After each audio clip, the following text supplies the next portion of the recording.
The boy got big, and he had an itch. He found her, and she was a witch, said to be evil, sure to bewitch, but was good, and left on the fringe. He took her hand, and she did clinch. They chose each other, never to switch. This is the saga, in glory rich, of the fine bastard and the kind bitch. Session 0. Prologue. Journey to Lastgreen. It was a warm evening on the island of Ash. Tom and Blue were lying on the grass, just out of their tent. Wolfgang was scratching his back on Munchie with utmost joy, and Pearl was taking a nap on a lower branch of Crunchy, just at the back of the tent. You had enough of this place? I guess. We did all the things you told me. The calderas, the ash, the herbs, the food, the sea. Then let's pack our things and go to the next place. It's not about Neela, is it? Are you duckin' afraid, or do you really duckin' want to go? What? Is this about Neela? Knight's Allure, the one I duckin' took down and did stuff to? Blue took a quick look at her tangled mess of a bunch of necklaces she's wearing, grabbed a tiny bottle of vial dangling in there, and wiggled it in front of Tom's face. I mean, you can't see it like I see it, of course, but I already ate most of her too. I was duckin', planning to keep it around for some time, like in case I need a quick duckin' boost or something. But I just munched on it a few duckin' times already, so not much left. That's kind of a relief, I guess. But you know it's still wise to move on. It seems like there isn't much left to do here. Plus, it's trade season around here. It's easy and cheap to find passage to the next place. The next place? Is it as duckin' amazing as here, or even more duckin' amazing? Blue's eyes were glowing with the excitement of a little girl. Tom smiled at the irony. She was actually 3-digit old, but never got to do or see too much in the world. It was only a few months since Tom took her with him to travel around the world and to have adventures with him, and closer to a decade since he met her for the first time. Once upon a time, Blue was the big bad monster terrorizing a little mining town, and Tom happened to be that town's savior. Information on her was unclear. She was a witch, supposedly, and the town had to get rid of her. Plain and simple, and Tom was there. So Tom, being Tom, had to check it out at least, and he did. Tom approached the place with caution. Not quite to the level he would take later in his life, but still with a reasonable amount, other than he was about to charm a supposedly witch person without second thought. He watched the place for some time. Blue seemed to live in a big tree hole at the joint of 2 great trees. Convinced that she was alone, he started to hum to himself softly and walked in carefully. The hole was as big as a normal-sized room in a village home. As Tom walked closer, all so silently and carefully, and at the moment he saw Blue for the first time and was about to go in the hole, the entrance got covered in tree bark and sealed shut. One of the great trees shot up a root from the ground and grabbed him. Then it reached a branch, wrapped it around him, and lifted him up high in the air. The other great tree talked with a booming and cracking voice and said, "Ask Mama if we can have this one." Tom, understanding the severity of the situation, released the spell on the tree, grabbing him and said, "No, I'm a friend of Mama." The great tree replied to the other great tree and said, "No, he's a friend of Mama." Then it let Tom on the ground, and the entrance opened again. Tom immediately started to whistle another tune for what's to come. Blue was at the entrance as it was opening slowly. She was curiously trying to see what was going on outside. Blue hair flowing down porcelain skin, big and brightly glowing blue eyes, reddish lips and perfect physique, just like the marble statues in Vulcanburg. Tom had to get this one in the books. No excuses. He released the subtle charm on Blue and continued with his gentlemanly demeanor to greet her. Blue, being Blue, stood no chance against the perfectly kind gentleman despite all her potency and magic. Queen of the Night in the books. But something wasn't quite all right according to Tom. He decided to examine further.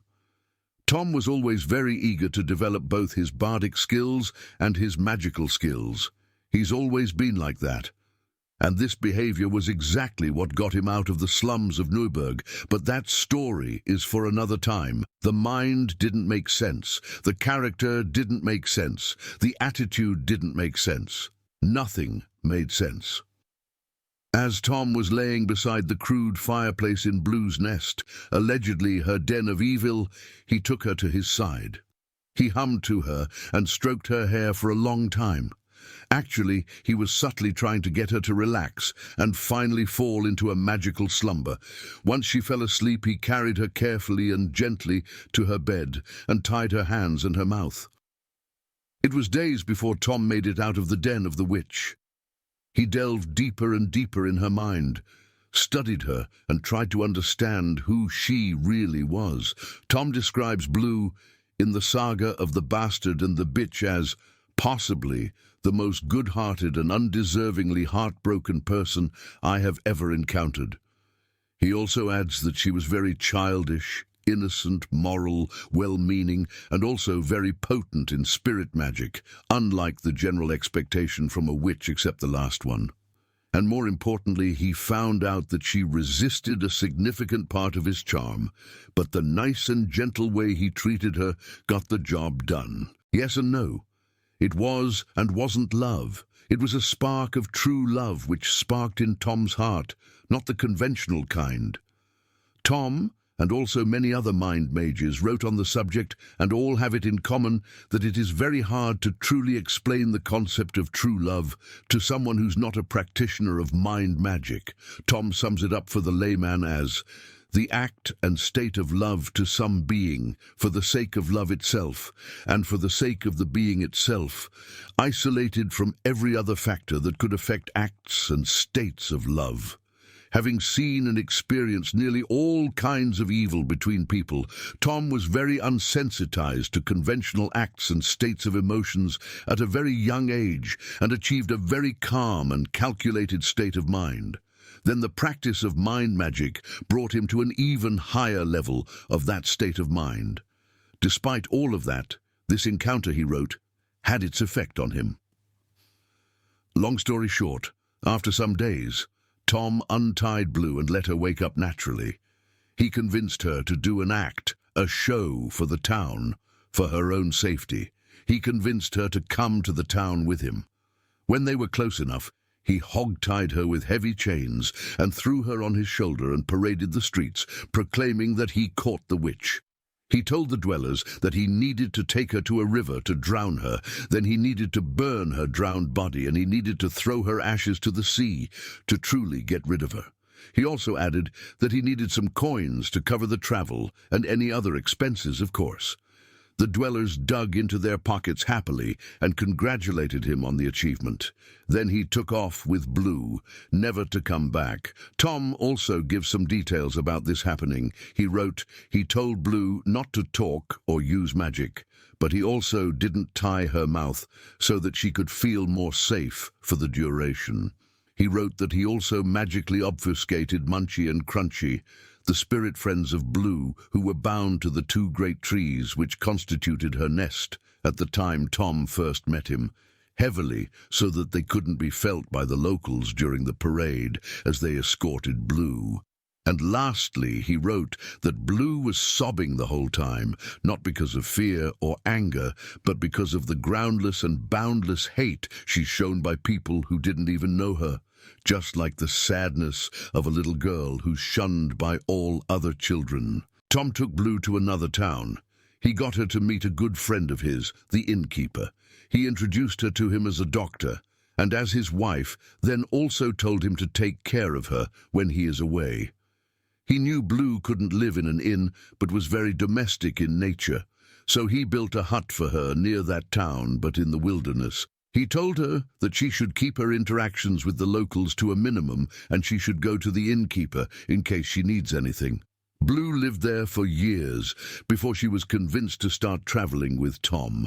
Tom would continue traveling and visit her from time to time. As years passed, Tom and Blue developed a stronger bond, and eventually Blue started to travel alongside Tom.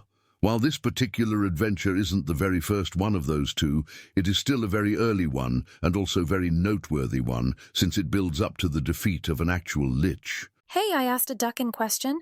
Right, the next place. We will be getting on a ship like the last time, but it'll take a little longer than the last time. And? We will get off the ship at the second port it stops at. That will be a small port town not very far away from the next place. Oh, that's not the next place? No, we will have a short journey to the north and that will be our next place. Okay. What nice things do they have there? What they have there is some special herbs and mushrooms as far as I know. Plus, it will be the last stop of a trade route. We will be finding travelers and traders to travel with easily. What's the name? Lastgreen. Oh, why last? For us, it will be first, actually, since we'll be traveling the conventional route backwards. They say it was named by the travelers on the trade route. They named it like that because it's the last place where you see the green of nature if you continue onward to the sea after the trade route ends. Then I'll call it Duckin' First Green. That's Duckin' nicer.